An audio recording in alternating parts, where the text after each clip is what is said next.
Madame, Messieurs, chers publics, maintenant l'heure est venue de donner la parole au président de PASTEF les Patriotes, M. Ousmane Sonko. Cher Jean-Luc Mélenchon,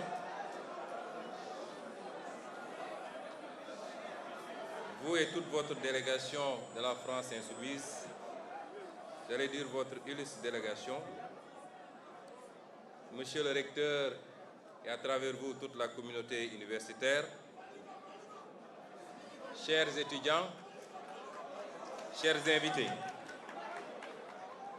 je disais hier au président Mélenchon, et je préfère l'appeler président, que je n'ai ni son éloquence ni son art oratoire,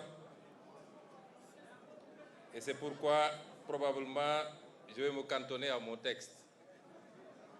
Pour ne pas risquer de me perdre, j'aurai moins tendance à l'articulation physique, pour la simple raison que désormais nous avons un pays à transformer et je peux assurer tout le monde que nous allons transformer ce pays.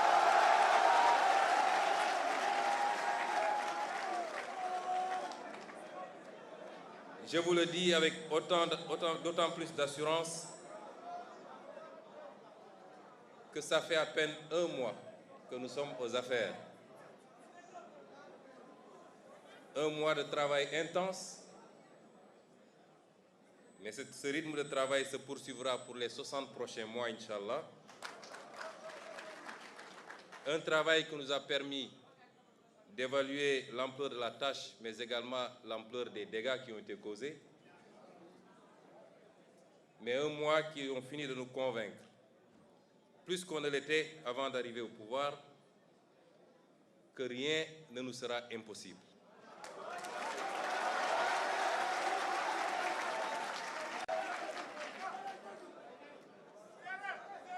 Je parle avec beaucoup de calme également parce qu'au-delà d'un pays à transformer, et nous le ferons, nous avons un continent à inspirer. Je crois que nous l'avons jusqu'à présent inspiré dans le parcours combattant que nous avons eu en tant qu'opposants politiques. Il nous faut inspirer ce continent désormais par notre capacité à faire de ces responsabilités qui nous ont été confiées œuvre utile pour le peuple sénégalais et pour les peuples africains. Je me joins à vous dans la défense de la cause palestinienne.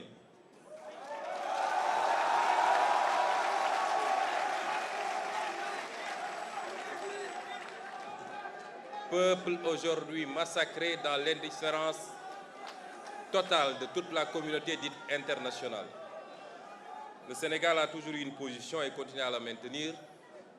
Et ce n'est pas pour rien que depuis la création du Comité pour la défense des droits inaliénables du peuple palestinien, ce comité est présidé par le Sénégal. Son Excellence le Président Bassirou Diomaye Diakhar Faye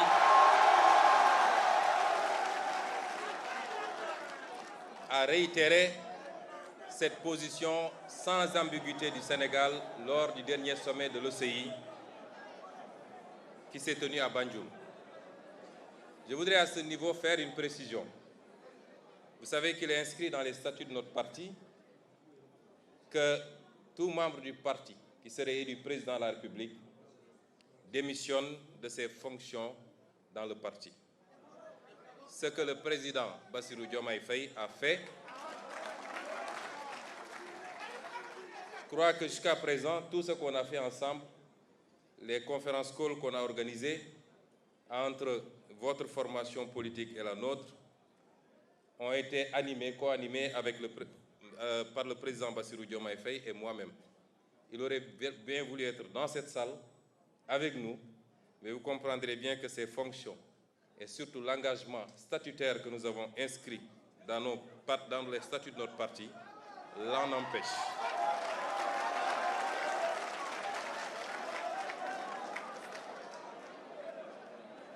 les lignes que je vais lire tout à l'heure, Monsieur le Président Mélenchon, ont été rédigées le 26 juillet 2023, c'est-à-dire 2 jours avant mon arrestation ou mon kidnapping, comme je l'appelle. Et ces lignes avaient été partagées avec 2 de nos collaborateurs, notamment Maître Bamba Sissé, un de mes avocats, mais également un de vos concitoyens qui a joué un rôle extrêmement important dans notre lutte. Je veux nommer M. Juan Branco.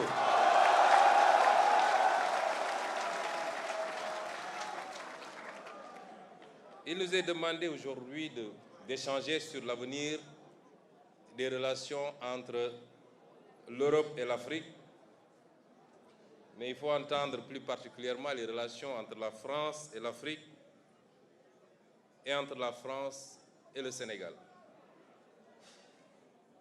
Les liens qui unissent nos continents sont empreints d'une histoire complexe, façonnée par des récits entremêlés de souffrances et d'aspirations. Il est très difficile de parler de l'avenir sans faire de temps en temps quelques incursions dans un passé qui n'est pas forcément reluisant. L'Afrique, berceau de l'humanité, a été trop souvent le théâtre d'une exploitation injuste, dictée par des intérêts extérieurs.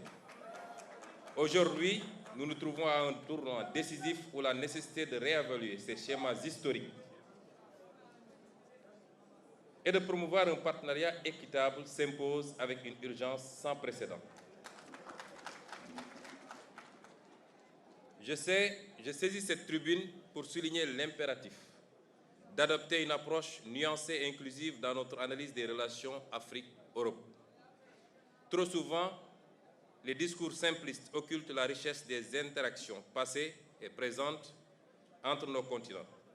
Reconnaître les erreurs du passé, tout en saisissant les opportunités de collaboration future, constitue un impératif moral et politique. Nous devons également faire preuve de clairvoyance face aux défis contemporains qui jalonnent nos échanges intercontinentaux. Des enjeux cruciaux tels que la migration, le commerce équitable, sans oublier la problématique des accords de partenariat économique, la lutte contre le racisme, la sécurité, le transfert de technologies et la lutte contre le changement climatique requièrent une approche concertée et résolue, et seule une volonté commune de dialogue et de partenariat authentique permettra de surmonter ces défis et de construire un avenir meilleur pour nos peuples.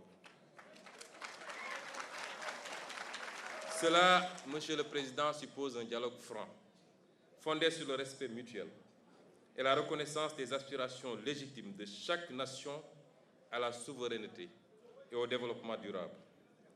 Je tiens à saluer la présence distinguée de cette délégation de la France insoumise sous votre direction. Messieurs, Mesdames, nous sommes les architectes de notre destin commun. Ensemble, nous avons le pouvoir de bâtir un avenir où les relations entre l'Afrique et l'Europe seront fondées sur la justice, la solidarité et le respect mutuel.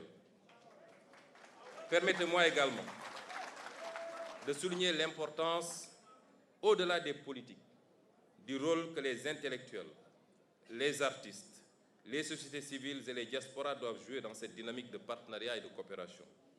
Les intellectuels, en tant que gardiens du savoir et de la pensée critique, ont la responsabilité de stimuler les débats et de proposer des idées novatrices pour façonner un avenir commun.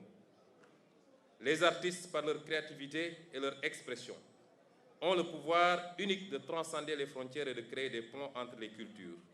Leur art peut servir de langage universel pour promouvoir la compréhension mutuelle et encourager l'empathie entre les peuples africains et européens. Les sociétés civiles, en tant que voix de la conscience collective, sont les garantes des droits humains, de la justice sociale et de la démocratie. Leur engagement actif peut contribuer à renforcer la transparence et la responsabilité dans les processus décisionnels, garantissant ainsi que les intérêts des citoyens sont au cœur des relations Afrique-Europe. Enfin, les diasporas africaines, en Europe comme ailleurs, constituent des ponts vivants entre nos continents. Leur contribution économique, culturelle, sociale offre des opportunités uniques de renforcer les liens entre nos sociétés. Ensemble, nous pouvons construire un avenir où la coopération, le respect mutuel et la solidarité sont les maîtres mots de nos relations. Cela nécessite un engagement collectif et une volonté inébranlable de travailler ensemble pour relever les défis communs et saisir les opportunités qui se présentent. Ceci dit, les relations entre l'Europe et l'Afrique, les relations entre la France et l'Afrique, particulièrement celles entre la France et le Sénégal. Parce que quand on parle des relations entre les pays qui avaient été colonisés par la France, quand il est question de leurs relations avec l'Europe, il faut beaucoup plus sous-entendre leurs relations avec la France, qui continue à être un écran et une piste de transmission sur toute l'Europe ou tout le reste de l'Europe, y compris dans les instances européennes.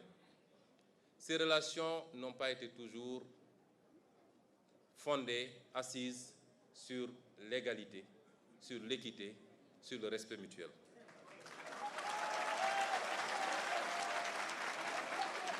Ces relations jusque-là ont été des relations léonines au détriment des Africains et du continent africain.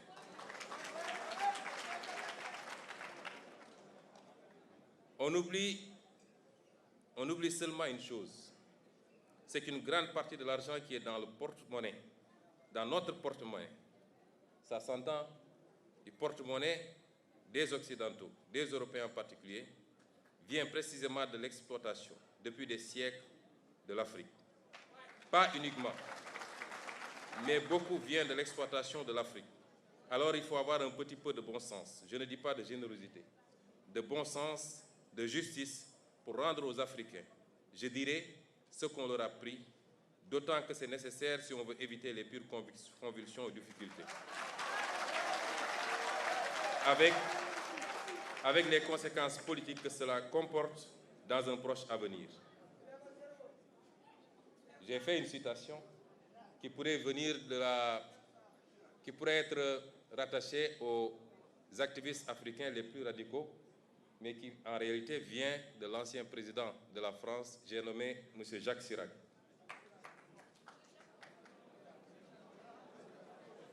Ça étonne plus d'un, et je crois que M. le Président Mélenchon lui-même n'en est pas informé. Et c'est une reconnaissance certes tardive, mais qui établit une vérité historique, celle de l'exploitation pendant des siècles et avec des manières différentes d'un continent par un autre qui a pu justifier une grande partie de la richesse de l'un de ces continents au détriment de l'autre. Les relations entre l'Occident et l'Afrique, évidemment, sont faites de plusieurs siècles d'histoire, d'une singulière ambivalence. Celle entre la France et le Sénégal n'en déroge pas. Les péripéties de ces relations à travers le temps ont abouti à des sentiments faits d'amour et de désamour, de fierté et de culpabilité, de crédulité et de scepticisme, sentiments qui se manifestent et s'expriment variablement selon les époques et les contextes. Elle se singularise depuis quelque temps par ce qui est qualifié par certains de sentiment anti-occidental ou de sentiment anti-français, exprimé par une large frange des opinions publiques africaines. Cet état de fait souvent imputé par la majorité de l'élite dirigeante, je précise bien, une majorité de l'élite dirigeante, vous n'en faites pas partie, évidemment, par la majorité de l'élite dirigeante occidentale, plus à tort qu'à raison, à l'activisme d'une nouvelle élite populiste, combinée aux manipulations de nouvelles puissances concurrentes, n'est pas nouveau. C'est des raccourcis qu'il faut trouver face à des phénomènes. Et le raccourci qui a été trouvé pour expliquer ce sentiment, c'est que les Africains seraient manipulés par de nouvelles puissances, la Russie, la Chine, et j'en passe, qu'il est né aujourd'hui sur le continent de nouvelles élites politiques, populistes, qui manipule les masses et particulièrement la jeunesse. Et ce raisonnement infantilisant ne correspond pas à la réalité. Nous avons dépassé l'époque où les Africains pouvaient se faire manipuler par quelques peuples, par quelques régimes que ce soit.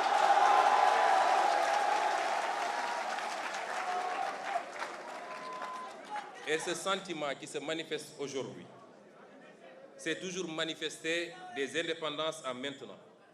Chaque génération a connu son lot de militants porteurs du même discours, désapprobateurs du caractère volontairement léonin et destructeur pour l'Afrique de ses relations avec le reste du monde et particulièrement avec l'Europe.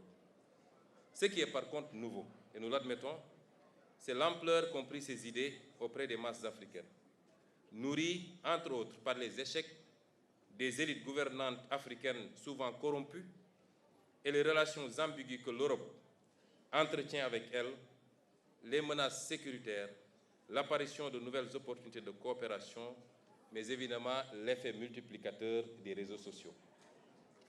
Aujourd'hui, l'Afrique, la majorité de ses élites, sa jeunesse, sa diaspora et ses masses populaires ont beaucoup évolué.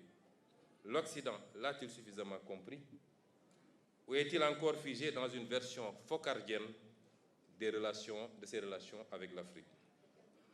Avec la France, par exemple, j'ignore pas que nous, notre mouvement politique, quand je dis la France, je parle de ceux qui gouvernent aujourd'hui la France.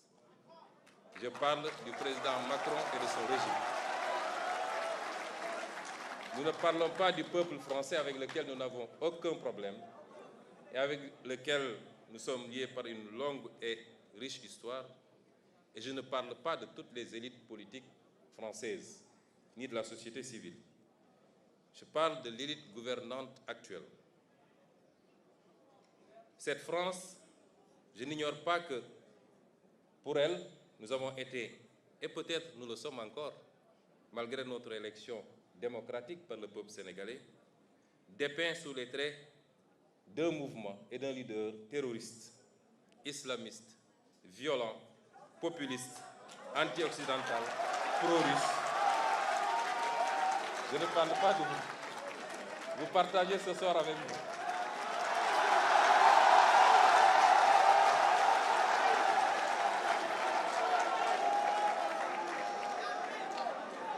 Il est évident, M. Mélenchon, que je ne m'en plains pas, puisque le français bon chouche que vous êtes n'échappe pas à cette catégorisation. La vérité, c'est que beaucoup de gouvernants européens, et singulièrement français, s'accommodaient mal de notre discours politique souverainiste et se fixaient comme objectif de l'entraver.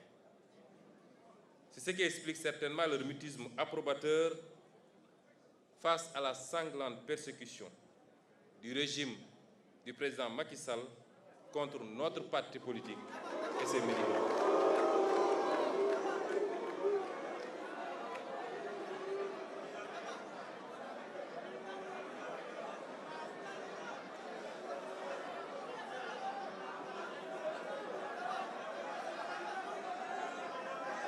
Monsieur le Président Macron,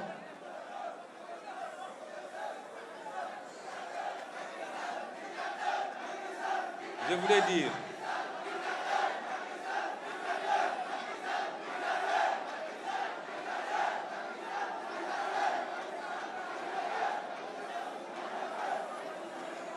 cher Jean-Luc,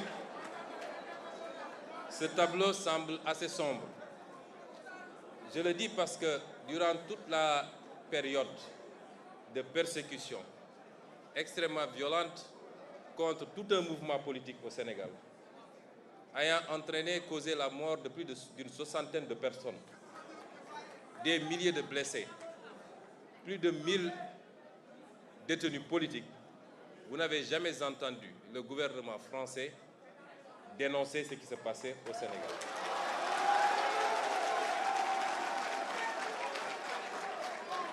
Vous n'avez jamais entendu l'Union européenne dénoncer ce qui se passe au Sénégal.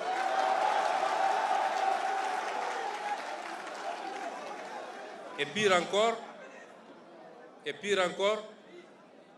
c'est au pire de ces persécutions que le président Macron accueillait le président Macky Sall pour le féliciter d'avoir fait ce qu'il fallait pour sauver son pays. C'est une incitation à la répression, une incitation à la persécution et l'exécution de Sénégalais qui n'avaient de crime que d'avoir un projet politique qui était majoritairement celui des Sénégalais. Et ce qui le confirme, c'est l'élection dès le premier tour à plus de 54% de son Excellence le président Bassirou Diomaye Faye. Je voudrais faire une précision. Les propos que j'avance sont les propos de Ousmane Sonko, président du parti PASTEF les Patriotes.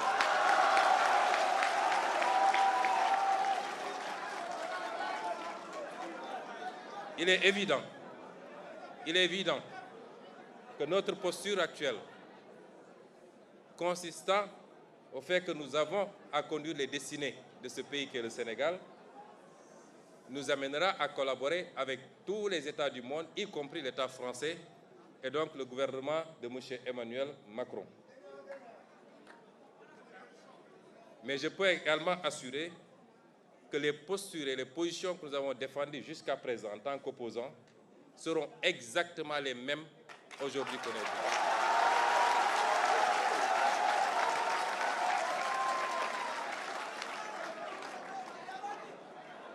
Cher Jean-Luc Mélenchon, vous et votre mouvement des Insoumis, et au-delà des Insoumis, parce qu'il faut qu'on recadre les choses, je crois que vous êtes ici dans le cadre de votre coalition qui est beaucoup plus large, et il y a ici des élus qui ne sont pas membres des Insoumis, mais qui font partie de votre coalition un peu plus large.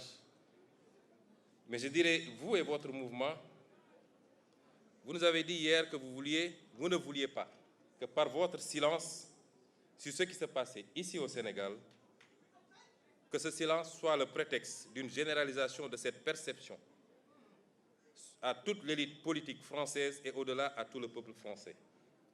Que vous vouliez être par votre engagement, non pas aux côtés de PASTEF et du peuple sénégalais, mais par la défense de la démocratie et de la vérité, vous vouliez être cette autre voix de la France. L'accueil qui vous a été réservé ici au Sénégal doit vous rassurer que vous avez été cette autre voix de la France que nous avons entendue. Et au nom de tout le peuple sénégalais, je vous dis merci.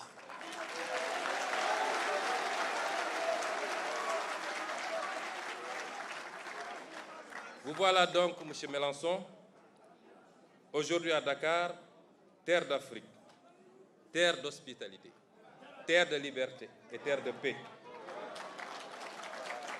pour échanger avec nous sur l'avenir des relations entre l'Europe et l'Afrique.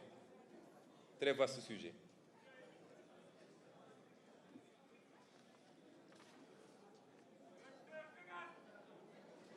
Cette relation que j'ai décrite plus haut, jusqu'à présent, s'est passée comme nous connaissons. D'abord, par le passage à la douleur, douloureuse épreuve de la traite négrière. Ensuite, la colonisation que nos pays ont vécue. Et aujourd'hui, ce qu'il est convenu d'appeler entre guillemets la néocolonisation. Beaucoup plus vicieuse, beaucoup plus pernicieuse, mais beaucoup plus impactante certainement sur le sort de nos populations. Et pourtant, nous y avons presque cru lorsque le président Macron déclinait la nouvelle doctrine africaine de l'Élysée. Cette nouvelle doctrine qui devait consister au refus de tout soutien politique à des régimes autoritaires et corrompus. Ce n'est pas ce qui s'est passé au Sénégal. Et j'ai bien aimé tout à l'heure une expression où vous disiez que nous devions participer à tous les combats, où vous rejetiez la neutralité et vous disiez que nous devions participer à tous les combats sur la base d'un principe très simple. Je me mêle de tout avec les mêmes principes. Malheureusement, l'Occident et l'Europe, très promptes à donner des leçons et à se mêler de tout, ne se mêlent pas de tout avec les mêmes principes. Je m'en veux pour exemple ce qui se passe aujourd'hui dans les pays du Sahel. On a tout fait de condamner, d'exclure, de mettre des embargos. Ce que nous condamnons nous-mêmes. Il est inadmissible que des Africains fassent l'objet de condamnation, on peut comprendre, mais qu'ils fassent l'objet d'ostracisme et d'exclusion en terre africaine, ce n'est pas admissible. Aujourd'hui, l'Europe a ses propres problèmes avec des pays qui se disent adeptes de l'illibéralisme et qui ne respectent pas forcément les règles de l'Union européenne. Ce n'est pas pour autant que ces pays sont mis sous embargo ou que les subventions européennes sont coupées. Pourquoi faudrait-il que des problèmes politiques en Afrique soient réglés par les Africains sur commande extérieure en s'attaquant à des pays frères et à leur population surtout? Nous ne pouvons pas l'accepter.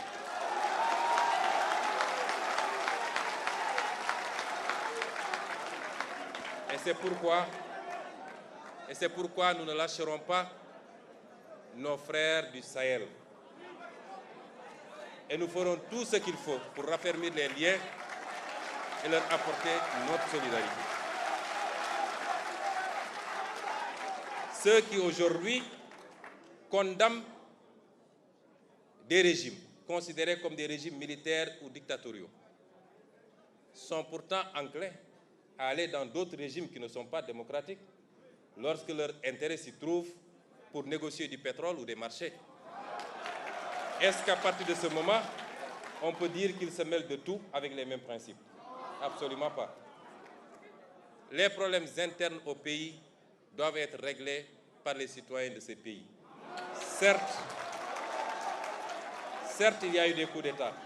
Et certes, personne n'encourage la commission de coups d'État.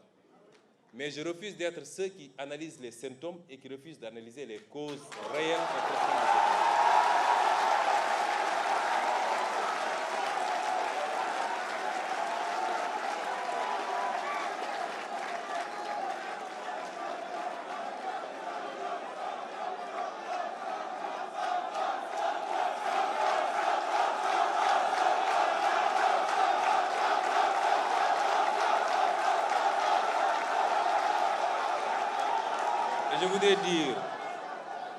Je voudrais dire, Monsieur le Président Mélenchon, que c'est ces tergiversations, cette ambivalence dans les prises de position qui ont fini par discréditer une bonne partie de l'Occident, et en l'occurrence ici, l'Europe et la France, au regard de tous ces peuples africains qui aujourd'hui vont aux mêmes écoles, suivent de la même manière l'actualité mondiale et sont aussi éveillés que tout autre peuple du monde. Et cela a fini par déteindre très négativement sur les relations entre l'Afrique et l'Europe. Il nous faut refonder ces relations parce que nous sommes tenus d'être ensemble et de travailler ensemble. Qu'avons-nous proposé jusqu'à présent, nous, Africains? Bien sûr, j'ai toujours dit que je n'impute pas tous les maux qui nous gangrènent à des responsabilités extérieures. Les détournements de deniers publics ne sont pas de la responsabilité étrangère, c'est l'irresponsabilité et la boulimie de nos élites.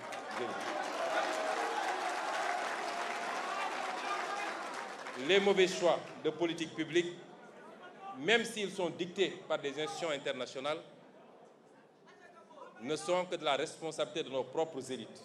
Je puis vous assurer que personne, rien ni personne, aussi bien dans le cadre bilatéral que multilatéral, ne nous imposera à nous les politiques que nous allons appliquer sur le terrain. Personne.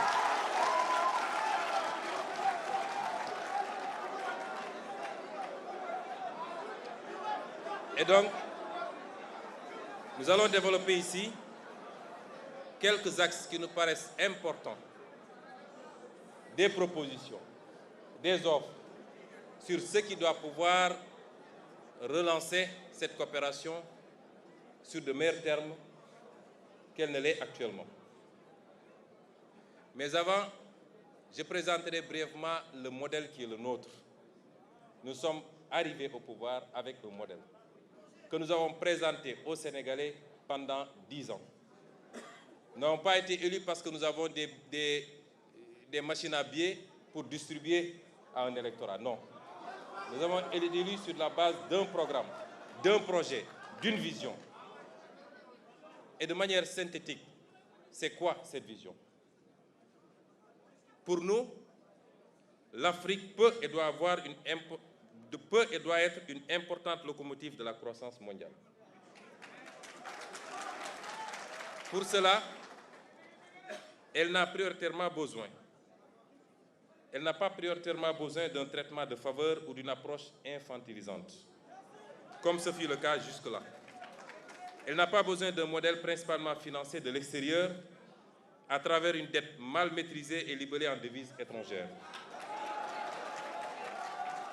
ou d'un afflux d'investissements directs étrangers exclusif du secteur privé national qui génère une croissance extravertie du fait, entre autres, d'un taux de change fixe.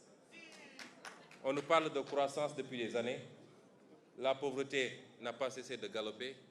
Le chômage n'a pas cessé de monter parce que cette croissance n'est pas faite par et pour les Africains.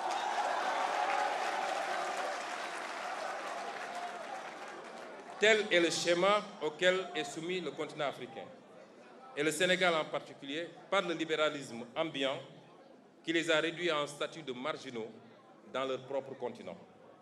Les conséquences sont sans appel. Comme je l'ai dit tout à l'heure, extrême pauvreté, chômage, déstabilisation, crise politique et émigration clandestine. Le modèle que nous voulons donc est totalement opposé et repose sur une mobilisation optimale des ressources endogènes d'abord. Leur utilisation efficace, efficiente et transparente dans un état de droit et un environnement de liberté économique qui soit propice au secteur privé, national d'abord, africain ensuite, international enfin. Et ce modèle permettrait aux petites et moyennes entreprises africaines d'être les porteuses de la croissance par leur inclusion financière dans une monnaie compétitive qui ne soit pas arrimée à une seule monnaie. Dans ce modèle donc, l'Afrique doit être sa propre locomotive. Et le reste du monde en bénéficiera nécessairement, y compris en apportant des compléments de ressources financières, technologiques et en offrant leur marché. Dans cette perspective, la France, l'Europe doivent et peuvent rester des partenaires principaux, voire privilégiés, du Sénégal et de l'Afrique. Il y a des atouts dans la relation entre les deux continents et entre votre pays et le nôtre.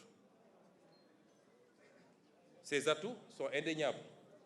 Nous ne sommes pas là pour faire du nihilisme absolu.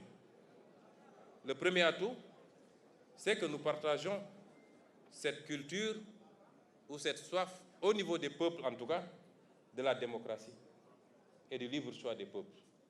Je crois que le Sénégal a suffisamment démontré à travers les années, malgré les crises que nous avons traversées, que c'est un peuple qui est très attaché à sa liberté et à sa démocratie. Nous partageons également une histoire. Le Sénégal, la France, l'Afrique, l'Europe, c'est plusieurs siècles d'histoire dont les vestiges architecturaux sont encore très visibles dans tous les pôles urbains du pays. Des siècles d'histoire traversés d'épreuves douloureuses, subies ou partagées, mais qui ont créé également un lien à nul autre comparable. Nous partageons également la langue, vous en avez parlé, au point de dire que cette langue appartient à ceux qui la parlent et qui sont majoritairement sur le continent africain. Nous partageons cette option sous réserve de notre option également ferme de travailler à la promotion et au développement de nos langues nationales.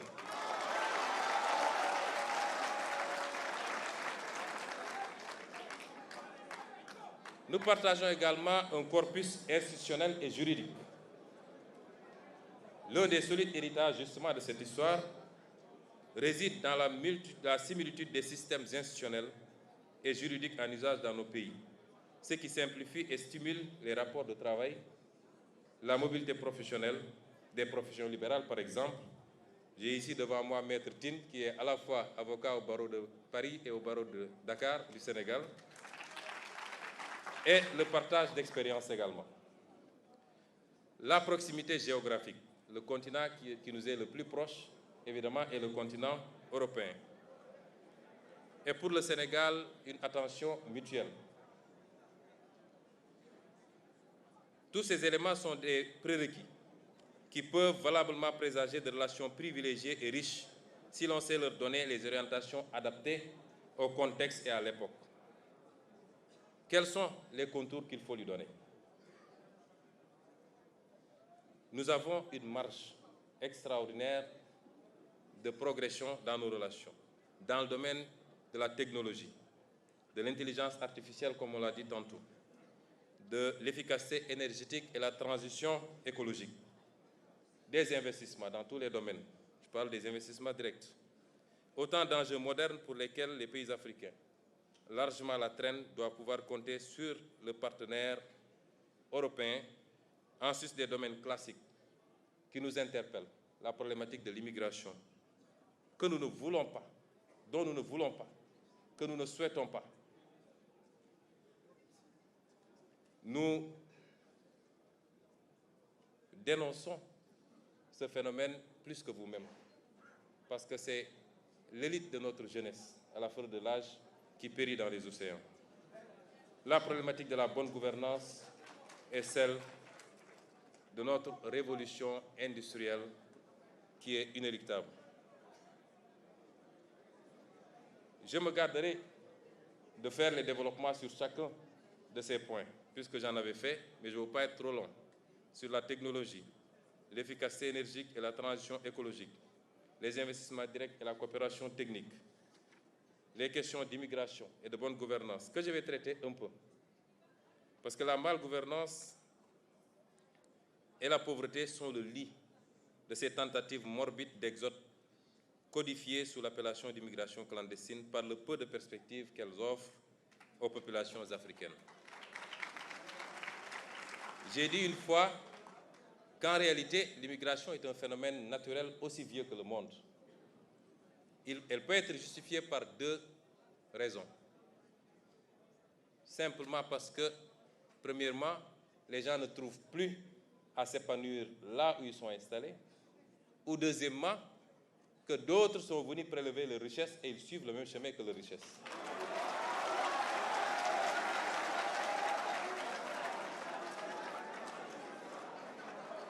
Et je persiste encore à dire à cette jeunesse que malgré tout, la solution ne se trouve pas dans l'immigration. Et qu'aujourd'hui, ce que tous les peuples ont fait pour faire de leur pays ce qu'il est devenu, nous pouvons faire plus et mieux et obtenir plus que mieux. Notre challenge se trouve ici, en Afrique. La question monétaire, qui est une question qui nous semble fondamentale. Parce que, M. Mélenchon, nous avons, comme je l'ai dit, un pays à transformer. Et cette extraordinaire jeunesse que vous voyez attend beaucoup de nous. Et c'est pourquoi le plus difficile, ce n'est pas d'avoir un programme avec des axes que nous ferons ceci dans l'agriculture, ceci dans l'industrie, ceci dans la fourniture des biens et services de première nécessité. Ce n'est pas ça le plus problématique pour nos pays. Le plus difficile, c'est d'aller chercher les moyens là où ils sont. Et nos moyens sont énormes, mais ils nous échappent. Et nous allons les chercher là où ils sont. Parmi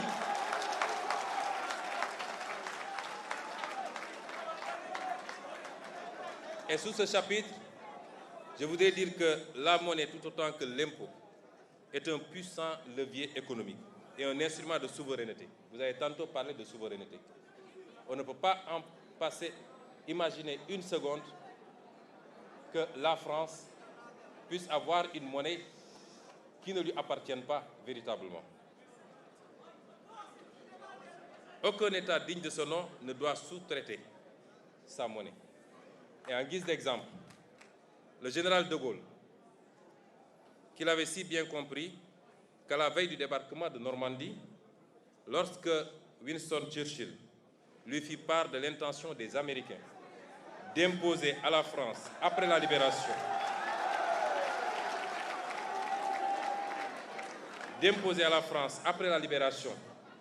une nouvelle administration, une monnaie appelée billet-drapeau, le général piqua une colère noire. Vous connaissiez ces colères.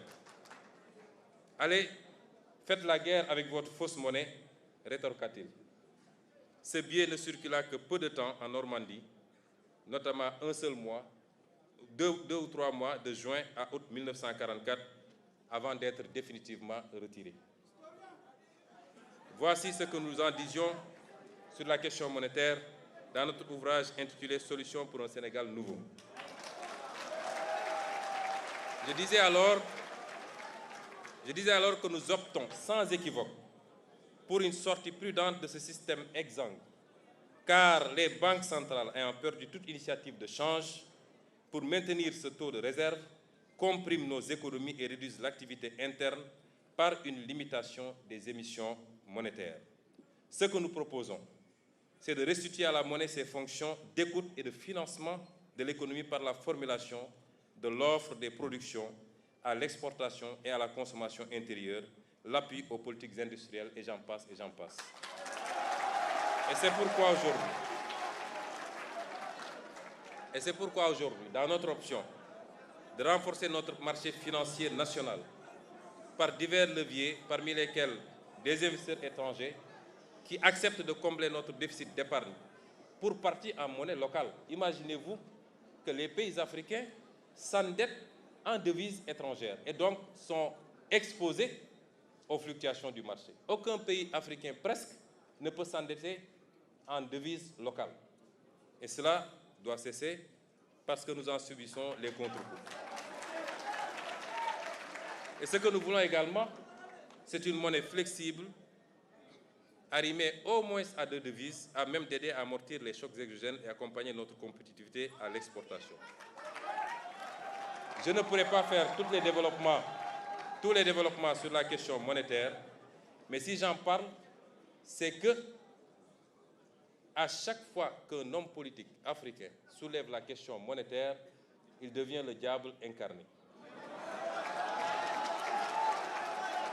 Nous n'avons pas le droit de parler de notre propre monnaie.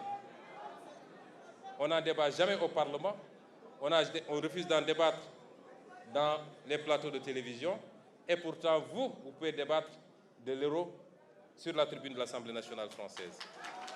Et c'est pourquoi nous en faisons un débat, nous l'imposons, et je pense que dans le cadre communautaire, en tout cas les derniers développements que nous en avons, nous nous acheminons sûrement vers ces réformes que nous souhaitons tant, qui ne sauraient tarder. L'autre élément, c'est la sécurité. La présence de bases militaires étrangères au Sénégal.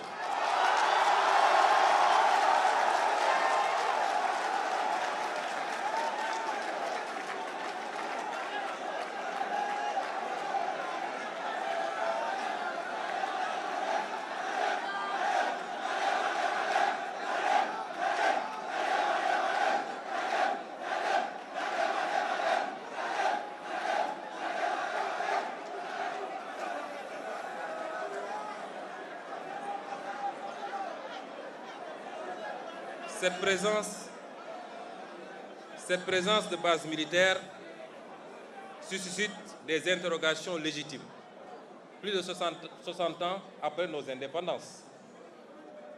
Nous devons nous interroger sur les raisons pour lesquelles l'armée française, par exemple, bénéficie toujours de plusieurs bases militaires dans nos pays et sur l'impact de cette présence sur notre souveraineté nationale et notre autonomie stratégique. L'histoire récente, j'aime bien prendre des exemples sur la France elle-même. L'histoire récente de la France est très riche en anecdotes intéressantes sur la problématique et les enjeux de la question sécuritaire. Entre 1956 et 1958, vous êtes historien, je ne le suis pas. Je peux me tromper sur les dates et même sur les faits.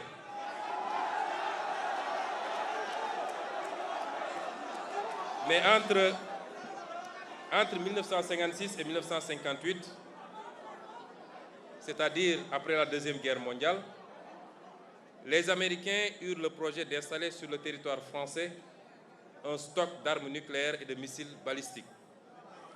Le projet buta sur la double question du commandement et du contrôle des missiles, dont le déploiement était admis par les militaires français comme un bon moyen d'accroissement du pouvoir dissuasif de l'OTAN.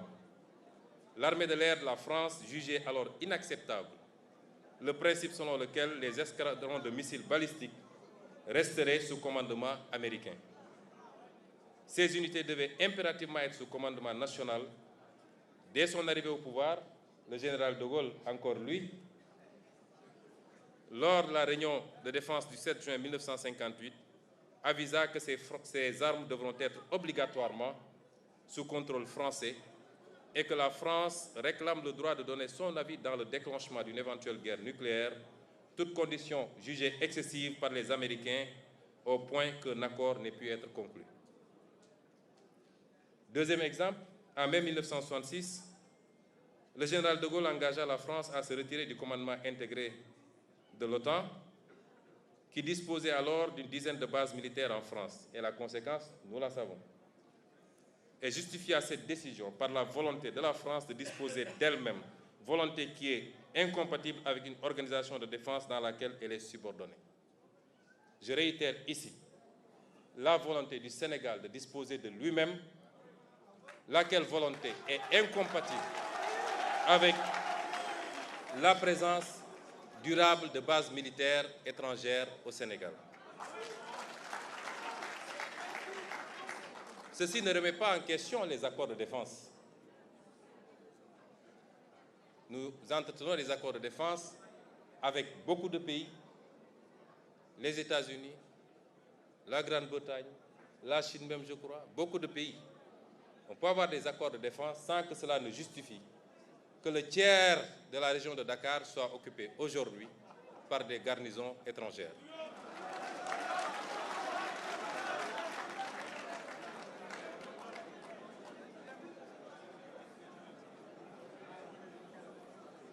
Le quatrième point, c'est le juste gain sur nos propres ressources naturelles.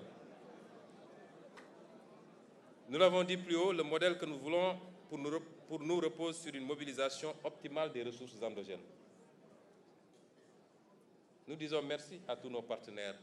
L'Union européenne est le premier en matière d'aide au développement. 51% de l'aide au développement vient de la zone Union européenne, dont 20% de l'Union elle-même et les 80% du cadre bilatéral. C'est une bonne chose. Mais si vous mettez en parallèle ou en contradiction cette aide par rapport à ce que nous perdons, nous, dans la relation réelle, économique, qui peut se jauger à travers l'exploitation de nos ressources naturelles, à travers les clauses des marchés publics exploités sur le pays, je puis vous assurer que nous perdons 10 fois plus ou 20 fois plus.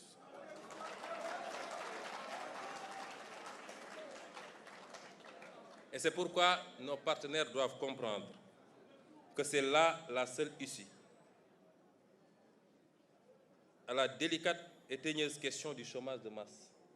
C'est que nos pays s'organisent, en plus de la mobilisation des ressources fiscales et des droits de porte, en plus de la question monétaire qui doit nous permettre de pouvoir avoir une monnaie adaptée à nos réalités économiques, en plus du travail qu'il faut faire sur la réduction du train de vie de l'État et la lutte contre la corruption qui nous fait perdre énormément, c'est aussi la renégociation de toutes les conventions qui ont été signées de manière léonine et qui aujourd'hui, aussi bien au niveau des clauses juridiques, des clauses financières que des clauses techniques, sont au détriment de notre peuple. Je peux dire ici, et vous ne le saviez pas, on nous a promis que le gaz commencera à être exploité cette année. Vous connaissez l'impact que peut avoir cette richesse sur un peuple. Vous allez dans des pays comme le Qatar qui, 30 ou 40 ans en arrière, on n'y enregistrait que des tentes dans le désert. Vous voyez ce que c'est devenu avec une bonne utilisation de leur gaz naturel. Mais si nous ne prenons pas nos responsabilités, je peux assurer les Sénégalais que dans les 15 ou 20 ans à venir, le Sénégal ne gagnera pas un copec de son gaz. Et c'est inadmissible. Et c'est pourquoi nos partenaires, s'ils sont vraiment des partenaires, doivent encourager, accompagner ce processus de rééquilibrage du gain que chacun doit avoir dans la gestion de ses ressources naturelles. Oui, nous acceptons qu'un investisseur qui a pris des risques, qui a investi, doit gagner et avoir un retour sur investissement. Mais non, nous n'acceptons pas qu'il gagne tout et que nous ne gagnons presque rien. Ça, ce n'est plus l'Afrique de 2021, 2024.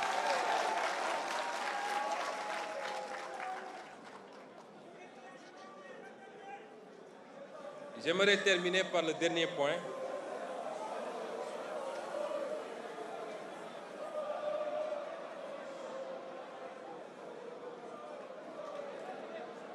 J'aimerais terminer par le dernier point.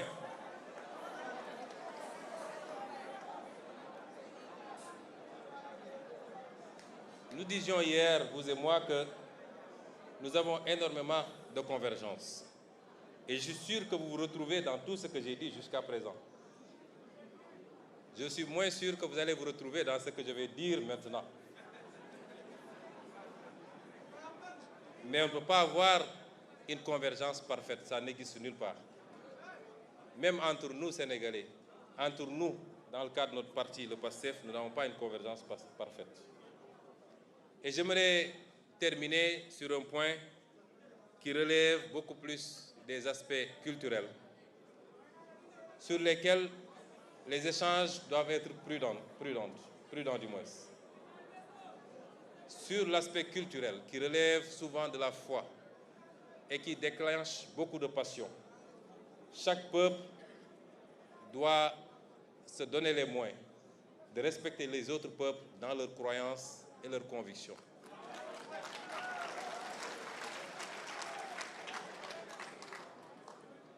Et vous aviez dit tantôt également, je l'ai noté, que la crise de l'humanité ne peut se résoudre que par le contrôle des citoyens sur leur société.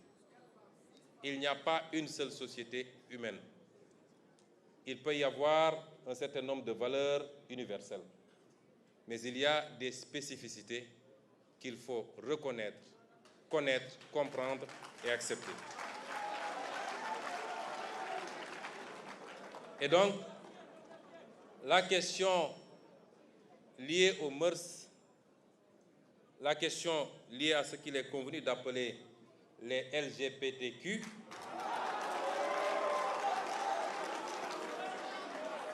risque d'être le prochain casus belli entre le monde occidental et le reste du globe terrestre si elle continue à être posée de cette façon.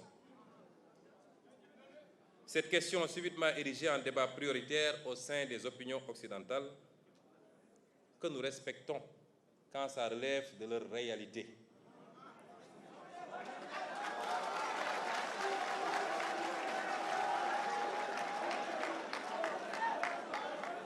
Et cette question corrélée à celle des nouveaux droits tels que ceux liés au genre cristallise énormément de passion et d'incompréhension tant elle met face à face des cultures, des civilisations et des systèmes politiques à la vision diamétralement opposée sur la question.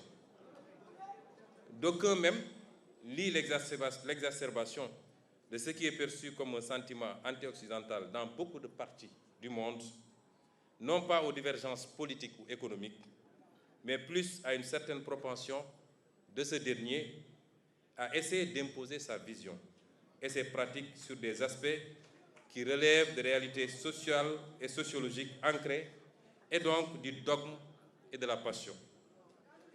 Le Sénégal est un pays optionnellement et fondamentalement laïque, non pas dans le sens d'un État athée, mais plutôt d'un État équidistant et respectueux de tous les cultes, et d'une tolérance sociale, religieuse, ethnique et raciale universellement saluée et donnée en exemple. Rien ni personne ne remettra en cause ce modèle séculaire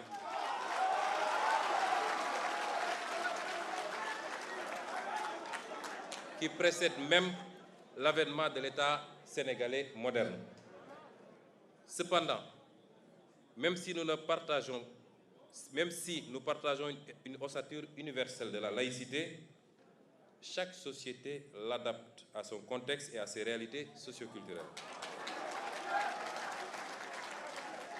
Celle du Sénégal, je viens de le rappeler, n'est pas faite de séparation rigide de l'État et de la religion, mais d'une complémentarité contenue faisant de l'État un acteur assumé du fait religieux qu'il encadre et finance même, et des religieux, des régulateurs sociaux indispensables à l'apaisement et à la stabilisation de la vie politique et sociale.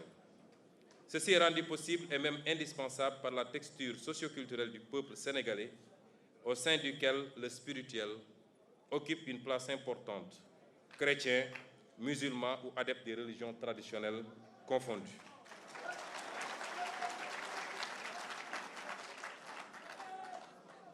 Président Mélenchon, c'est ce modèle qui explique en partie le statut exceptionnel du Sénégal et qui lui a permis de demeurer un îlot de stabilité, tout juste troublé par quelques revendications irrédentistes dans le Sud. Il est alors évident que les velléités extérieures de nous imposer, encore une fois, l'importation de modes de vie et de pensée contraires à nos valeurs risque de constituer un nouveau casus belli. La question du genre, par exemple, revient régulièrement dans les programmes de la majorité des institutions internationales et dans les rapports bilatéraux, même souvent comme une conditionnalité pour différents partenariats financiers. Nous pouvons noter aujourd'hui que la question des genres n'est pas nouvelle dans nos sociétés. Il ne faut pas penser que nos sociétés ne connaissaient pas ces questions. Elles les connaissaient et elles les géraient à leur façon. Elle ne l'est nulle part d'ailleurs et est presque consubstantielle à l'humanité. Elle ne peut être donc l'apanage de l'Occident. Chaque société, comme je le disais, a établi et perpétue librement ses mécanismes d'absorption des faits sociaux qu'il faut respecter dans la limite de l'humainement raisonnable. Par exemple, la France interdit la polygamie. Le polygame que je suis serait un hors-la-loi en France. Eh bien, si aujourd'hui, dans notre société, le phénomène dont je viens de parler n'est pas accepté, il est toléré. Et le plus grand danger que peuvent encourir les membres de ces communautés, c'est la propagande qu'on veut nous imposer. Parce que depuis l'aube des temps jusqu'à présent, les sociétés ont vécu avec ces phénomènes et il n'y a jamais eu de persécution, ni ici au Sénégal, ni nulle part en Afrique. Jamais eu de persécution contre ces communautés. Chaque peuple a connu ces phénomènes au point de lui trouver des concordances sémantiques. Ici au Sénégal, on dit Gor Djiguen. Ce n'est pas tombé du ciel, c'est parce que ça existe. Mais nous l'avons géré et nous continuerons de le gérer à notre façon et selon nos réalités socioculturelles. Et c'est pourquoi nous disons que sur ces considérations, nous appelons le monde occidental à faire preuve, pour une fois, de retenue, de respect, de réciprocité et de tolérance. J'entends souvent, quand il y a des problèmes en France, les officiels disent que c'est à notre mode de vie qu'on s'est attaqué. Quand il y a des kamikazes qui posent des bombes, ce que nous dénonçons tous et tout le temps, le discours c'est que ces illuminés s'attaquent à notre mode de vie. Eh bien, nous aussi, nous avons un mode de vie. Le mode de vie ne peut pas être uniforme et universel. Il doit souffrir de quelques exceptions, ça et là. Et c'est pourquoi je conclurai par dire que sur ce phénomène particulièrement, le Sénégal et beaucoup de pays africains ne peuvent accepter une quelconque velléité de leur imposer la légalisation de ce phénomène.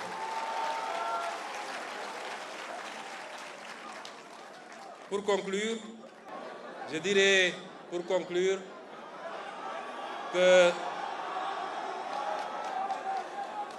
contrairement à une opinion qui est de plus en plus répandue, je suis optimiste pour l'avenir des relations entre l'Europe et l'Afrique. Je suis optimiste pour l'avenir des relations entre la France et l'Afrique et le Sénégal. Mais pour que cela se fasse, nous souhaitons au peuple français et pour le peuple français que des voix comme celle de M. Jean-Luc Mélenchon soient entendues.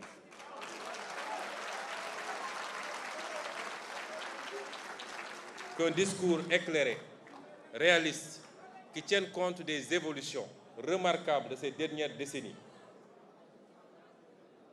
et qui marque un tournant que seule l'élite européenne ne comprend pas encore, il est important que ce discours soit entendu. Je ne suis pas en train de m'immiscer dans la politique intérieure française. J'ai la réputation d'avoir pu élire des maires et des députés et un président de la République au Sénégal. J'ose espérer, c'est exagéré, je n'ai élu personne, c'est le fruit d'un travail collectif acharné. Mais j'ose espérer que cette prédiction se réalise lors des prochaines élections présidentielles en France en 2027 et que les insoumis puissent être nos correspondants à partir de ce moment pour qu'ensemble nous puissions faire les pas importants que nous devons faire. Je vous remercie.